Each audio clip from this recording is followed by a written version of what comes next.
Welcome to the Pencil Bob channel. I hope you enjoy my stories. It all started about 20 years ago. Not with chaos, not with lawsuits, just a quiet little idea. A bunch of neighbors thought it'd be nice to have block parties, maybe a few cleanup days, something to make the neighborhood feel like a community. They called it a Homeowners Association, but with a big fat asterisk, voluntary. The bylaws and CC&Rs were simple. This HOA couldn't make new rules without 80% approval from members. Dues were low, and raising them took a majority vote.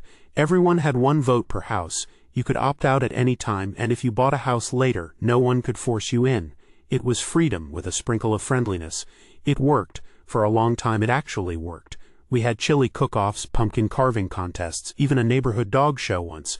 Nobody cared if your garage door was pink or if you parked your work truck on the street. Live and let live. That was the vibe. There wasn't a single nose in the air, no measuring grass blades or squinting at mailboxes. Those early days were honestly kind of fun. Kids rode their bikes up and down the street. People waved at each other from porches. The mailman used to stop for 5 minutes to pet everyone's dogs. We had garage sales twice a year, and the HOA dues mostly went toward bounce houses, raffle prizes, and barbecue supplies. No one had a problem paying because it went back into the community. Not some fancy gate nobody wanted or a tennis court no one would use. Lisa from down the street used to organize this hilarious lawn ornament contest every spring. People would go overboard on purpose, flamingos, gnomes, even a giant inflatable duck someone named Gary. One year Mike dressed up as a garden gnome and stood motionless in his yard for hours.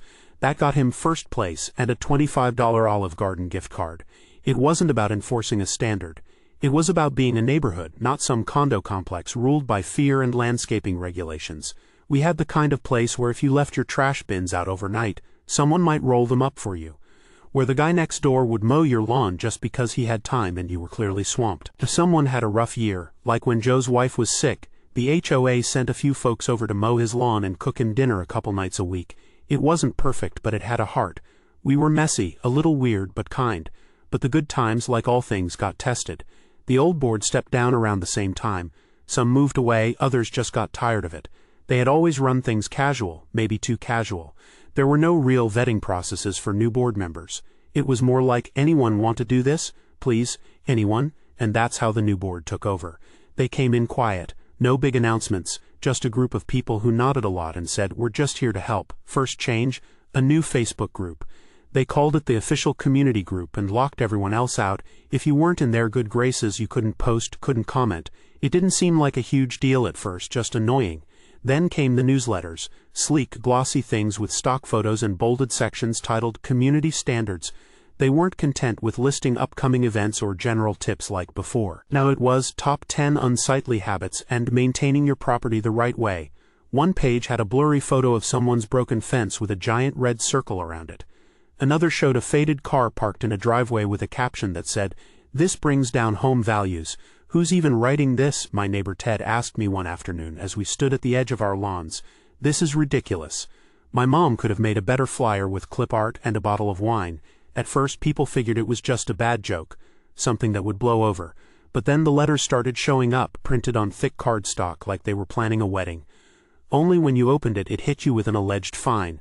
$50, Lisa said, waving hers in my face. Because of a scooter, they said my lawn looked unmaintained. This is wild. I read the letter 3 times just to be sure I wasn't hallucinating. Failure to pay may result in a lien on your property. You never even joined, right? I asked her. Nope. Bought the house 5 years ago. Never signed anything. Didn't want in. Nobody told me it was mandatory. That's because it wasn't. You could opt out. Always had been that way.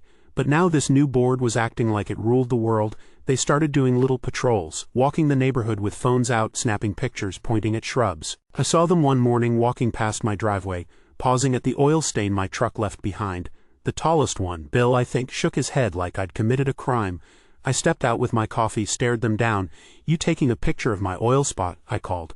"No, just documenting," he said, all smug. "You want the filter that makes it look dramatic? Maybe a sepia tone?" He didn't respond, just kept walking, but I saw his jaw tighten.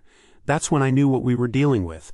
A few days later, they cornered my neighbor Joan while she was unloading groceries. One of them, Meredith, started telling her about her shutters being the wrong shade of green. Joan's 73. She takes pride in her house, waters her roses daily. "Ma'am," Meredith said, clipboard in hand, You agreed to uphold the aesthetic quality of the neighborhood when you moved in. I moved in 19 years ago, Joan snapped. Back when you were still picking out lunchboxes. The next morning, Joan had a letter taped to her front door. That's when I started getting angry. These people were harassing good neighbors over nonsense, over color palettes and lawn chairs and invisible lines of authority. They didn't have real power, so they invented it, and I wasn't about to let that stand. That Friday I had a few folks over in my garage. Old friends, beer in hand, oldies playing low on the radio. Ted, Lisa, even my brother Dave, who'd done a stint in private security. We went over everything, Facebook group, the newsletters, the fake fines. They're bluffing, Dave said. There's no enforcement clause. And even if there was, half of us aren't in the HOA anymore. They want a fight, Ted added. Let's give 'em one. We all looked at each other. Then I smiled. You want to play games, I said. Then let's play. The next week felt like someone flipped a switch. The so-called board doubled down. They started taking their patrols at different times, morning, afternoon, even after dark. You'd look out your window and see them creeping by with their phones out, whispering to each other like they were casing the joint. I caught Bill once standing behind a neighbor's hedge, photographing a garden gnome. Lisa texted me, "Gnome Gate has begun." What made it worse was the smug confidence. They thought they had everyone by the throat. They started bragging in their newsletters about how the majority of the neighborhood supported their vision. Vision? For what? Beige paint and silence. Joan wasn't taking it quietly. She sat on her porch every day with her dog and a shotgun visibly propped in the corner. Not loaded, but she made a show of cleaning it slowly anytime Bill or Meredith walked by. "Just polishing Betsy," she'd say. "She's cranky about authority." The Facebook group they hijacked became a cesspool of one-sided declarations. No comments allowed, no ability to share your side. They posted passive-aggressive notes like, "Some neighbors are resisting much-needed improvement. Don't let them hold us all back." That's when I made a new group. I named it Neighborhood Reality Show. We went full-on rogue. Every patrol they did, we documented. I enlisted my buddy Brent, ex-Army, now a private investigator, to park across from Bill's house and just sit there with a camera sticking out the window.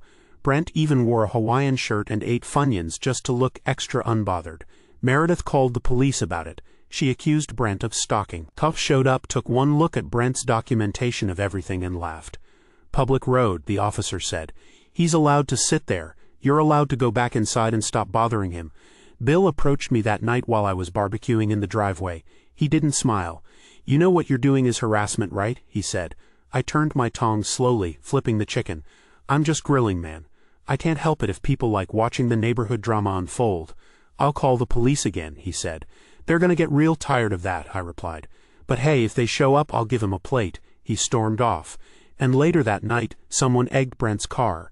That only made things worse, because now it was personal. Brent started compiling a dossier. We had records of their fake patrols, screenshots of every threatening message or post, timestamps, and a growing list of homeowners who never agreed to be in the HOA in the first place. At the next HOA meeting, one they claimed was only for active members, we showed up anyway. There were 20 of us, lawn chairs in hand. Lisa brought a cooler of beer. Ted wore a t-shirt that said, "Opted out and loving it." Bill stood up and tried to start with a presentation about enforcing community standards. Lisa cut him off. "Tell me where in the bylaws you get to decide what's standard." "It's about harmony," Meredith chimed in. "It's about protecting property values," Ted laughed. "Lady, the only thing you're protecting is your own ego. My truck's worth more than your car and I park it on the street. Guess what? Still runs. Still hauls. Still paid off." Bill tried again. "If we don't maintain order, this place is going to fall apart." "You're not maintaining anything," I said, stepping forward. "You're pretending you're in charge of a kingdom that doesn't exist." "And we're done playing along." Brent passed around copies of the original HOA rules. The opt-out clause was highlighted. So was the 80% approval requirement for new regulations and the 60% vote requirement for dissolution. "Guess how many people you've alienated," I said. "Want to take a wild guess?" They didn't answer. Someone else chimed in from the back. "I've got my neighbor's proxy vote. He's overseas. Guess what he had when I told him what was going on? Burn it down." They tried to adjourn the meeting. But it didn't matter. The momentum had shifted. Over the next few days, our new Facebook group grew like wildfire. More neighbors joined, posting their own horror stories. Meredith once told a family their wind chimes were a nuisance. Bill wrote someone up for having their Halloween decorations out too long on November 2nd. People started putting up signs in their yards. "This home does not recognize the HOA." We made t-shirts. Ted had bumper stickers printed. Then came the second wave of retaliation. Bill sent a letter to Lisa threatening legal action for defamation. She posted the letter online with the caption, "Who knew telling the truth was a crime?" The community started laughing. Then they started organizing. We had backyard meetings with neighbors who hadn't talked in years. Everyone had a story, everyone had a reason to say, enough. And that's when the vote started circulating. The petition started with just a few names. We passed it around quietly at first, neighbor to neighbor, so the board wouldn't catch wind. But of course that didn't last. Someone tipped them off. Maybe it was Greg. He always did want to stay on their good side. Not because he liked them, but because they never hassled him about the rusted-out minivan in his yard. The morning after the petition hit 15 signatures, a notice appeared on my door. A formal cease and desist letter. Meredith must have typed it up herself because it was full of typos and weird formatting, like she'd copied legal jargon from a website while half asleep. "You are hereby notified to stop all actions considered undermining to the authority of the Homeowners Association." I posted it on our Facebook group with the caption, "Breaking news, HOA discovers spellcheck." By noon, it had 140 likes and a dozen parody versions in the comments. One had a crayon drawing of Meredith screaming, "Respect my authority." Another had Bill, drawn like a Disney villain clutching a clipboard. That afternoon, things escalated. Meredith and Bill knocked on my door. Not rang. Knocked, hard and fast, like they were the FBI about to raid a drug den. I opened at mid-knock, catching them both by surprise. Bill adjusted his polo shirt like he was about to give a TED Talk. "We need to talk," he said. I stepped aside. "Come on in, mind the sarcasm, it's everywhere." They stepped in, stiff as two planks. Meredith clutched a manila folder like it was a holy artifact. "We're aware of what you and your friends are doing," she said. "You mean talking to each other? Yeah, real scandalous. You're undermining the very fabric of this neighborhood," she said. I tilted my head. "Funny. Thought you guys were tearing at that fabric when you started writing people up for kids' chalk drawings." Bill raised his voice. "You are creating division?" "No," I said, crossing my arms. "You created division. We're just refusing to kneel anymore." Meredith opened the folder and pulled out a printed email. "We've contacted legal counsel," I snorted. "Did you use one of those online coupon codes for HOA Tyrant starter kits?" Bill leaned forward. "You think this is funny now.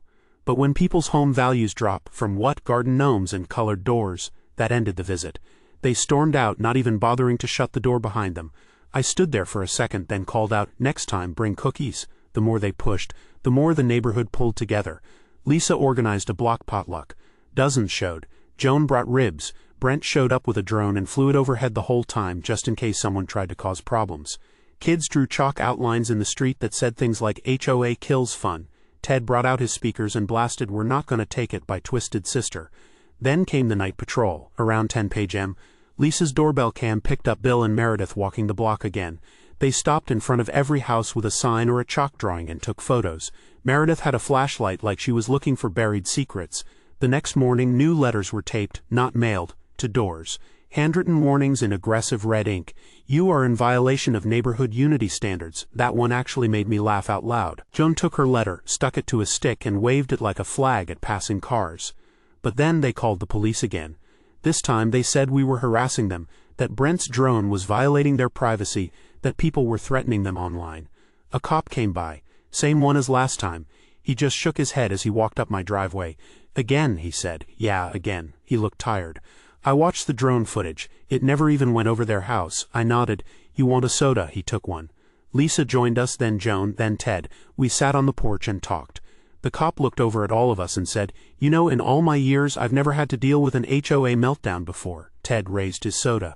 First time for everything. The next HOA meeting was packed. This time, even more people came. Meredith brought a folding table and a microphone like she was hosting a game show. Bill had a stack of papers he kept flipping through dramatically. "We've received numerous complaints," he started. I shouted, "From each other?" People laughed. Meredith tried to shout over the noise, "This behavior is toxic to community health." "You're toxic to community health," Lisa yelled back. The room erupted. Someone threw a stack of fake violation letters into the air like confetti. Another guy passed around mini opt-out cards.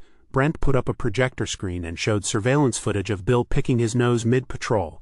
They tried to regain control, but it was over. We started chanting 60%, 60%, and that's when it hit them. The numbers were against them. They backed out of the room without finishing the meeting. Meredith tripped on the mic cord. No one helped her up. Afterward, people stood around outside laughing, sharing stories, planning. Lisa whispered to me, "We're close, really close," and we were. But they weren't going down without another round of chaos. They called an emergency meeting 3 days later. This time it was behind closed doors at the local church rec room. No public invite, no notice, no minutes. But it's a small town and nothing stays secret for long. Joan's cousin did maintenance at the church. He let us know exactly when and where they were meeting. Naturally, we showed up early and sat in the back pews like we were waiting for a sermon. Meredith's face turned a new shade of pale when she walked in and saw us. Bill tried to recover by clearing his throat and speaking louder than necessary. "This is a closed session for board business only." Joan raised her hand like a third grader. "I brought donuts." People laughed. Meredith did not. "This isn't a joke," she snapped. "You people have harassed us. You've turned our neighborhood into a circus." "No," Lisa said, standing. "We exposed the circus you created. We're just the clowns pointing it out." Bill tried again. "We have every right to enforce standards only on members," I said. "And most of us opted out years ago. You know that." Meredith flipped open a binder. "There have been serious disruptions. Dogs barking at all hours, people parking in grass. Someone spray-painted HOA equals hell on asphalt on the road." "That was chalk," Brent said from behind her. "And it washed off in the rain." They had nothing. But they were too arrogant to back down, so we stepped it up. The next week, Ted printed t-shirts that said 60% Club with a cartoon of Meredith wielding a clipboard like a sword. Lisa started going door to door with a new petition to dissolve the HOA outright. Every name we got was a win, and every refusal just meant we went back again. Politely but persistently. I started posting daily updates on our Facebook group, how many signatures we had, who just joined, funny comments from residents, pictures of homemade signs that said things like "HOA free is the way to be." Then they tried to file a complaint with the city. Turns out they didn't actually have standing to do anything. The city clerk looked at their submission and handed it right back. "This is a voluntary association," she told them. "You don't have any binding authority. These people aren't violating ordinances. Just your feelings." That spread fast. Meredith tried one last Hail Mary. An emergency dues hike for legal counsel and community restoration projects. They snuck the vote in during the day on a Tuesday and tried to pass it with barely a dozen members present. Too bad Brent live-streamed the whole thing. In the video, Meredith literally says, "We don't need everyone, we just need the right people." That clip went viral in the neighborhood. Someone remixed it into a rap song. 2 days later, we hit 60%. We filed the dissolution paperwork and called a public meeting. Our meeting, not theirs. It was on the community field with a bounce house for the kids and a barbecue for everyone else. Brent brought his projector again and showed a compilation of all the dumbest HOA moments. Lisa read the dissolution notice out loud like she was announcing a lottery win. And I stood up there and read every name on the petition like it was a victory roll call. When we got to the end, Joan fired a confetti cannon. That part might have been over the top, but no one complained. Meredith showed up halfway through, alone. She stood behind a tree, arms crossed, watching silently. She didn't say a word. Bill never came. The next day, a handful of us marched over to the HOA's so-called community storage shed, because apparently dictators need their war room too. We found the lock, popped it open like it was Halloween candy, and started pulling out the sad relics of their reign. Faded banners that screamed control, dusty flyers full of nonsense, clipboards that looked like they'd logged more complaints than a DMV, and stacks of violation templates. Their version of bedtime stories. We didn't just put this garbage away carefully. Nope. We dumped it all into a giant bin we proudly labeled. Feel free to take a piece of history, or just a chunk of their delusions. Meanwhile, our Facebook group didn't just survive their collapse, it blossomed. Garden photos replaced angry rants. Garage sale posts popped up where fines once flew. People shared free stuff and yes, more pet pictures than anyone ever needed. The only patrols now, neighborhood dogs chasing squirrels, not HOA drones hunting for violations. Threats, red ink warnings, late-night stakeouts, those are relics now, like floppy disks and payphones. They thought they could scare us, bully us into line. Instead, they played with matches around their own funeral pyre. And guess what? We weren't just lighting a match, we were holding the damn flamethrower. I was really struck by the part where the HOA board started daily patrols with cameras and basically turned the neighborhood into their own little surveillance state. That kind of behavior would make anyone feel like they're living in a police state. The fact they took over the Facebook page and turned it into a place for public shaming is so low, it's bullying disguised as community standards. But what got me was how the neighbors turned the tables with their own Facebook group and started filming the board members doing dumb stuff. It's poetic justice. The funniest part was the captions like Ted learning to use his turn signals. It shows how sometimes humor and community spirit can take down arrogant bullies. Also, involving friends with police and private investigator backgrounds was genius. It's like a neighborhood watch on steroids. Reading about the HOA meetings turning into yelling matches and the board freaking out over being filmed really resonated with me. It's the classic clash between people who think power is theirs by right and neighbors who refuse to be intimidated. When the board threatened to call the cops, and actually did, only for the cops to laugh and leave, it perfectly highlights how the HOA had no real authority. The residents' persistence, going door to door with petitions and showing up to meetings with popcorn and confetti, paints a vivid picture of grassroots resistance. It reminds me of how democracy at its best isn't about silence or submission, but about standing up, even if it's with humor and a little chaos. The part where Meredith said, "We don't need everyone, just the right people," during the dues vote is a stunning example of the elitism within some HOA boards. That they tried to sneak that in on a Tuesday, with low turnout, shows how these groups try to maintain control quietly. This story is a brutal reminder that sometimes the most dangerous enemies live right next door, and it takes a community willing to fight back to reclaim their space. I can't get over how petty the HOA board got. From spying on neighbors to public shaming on Facebook, it's like they were trying to make everyone's life miserable just for fun. The residents' response was spot on, using humor, videos, and social media to expose the board's ridiculousness. It's funny but also inspiring, because it shows how people can fight back without violence or bitterness. The fact that cops laughed at the board's complaints tells you everything you need to know about how over the line the HOA went. This story is a great example of how community power beats fake authority when people stick together and refuse to be intimidated.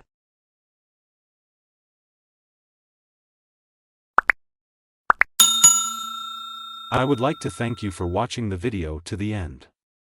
To encourage us to make more videos, please like, subscribe, comment, as well as share. Check out this other video if you haven't already.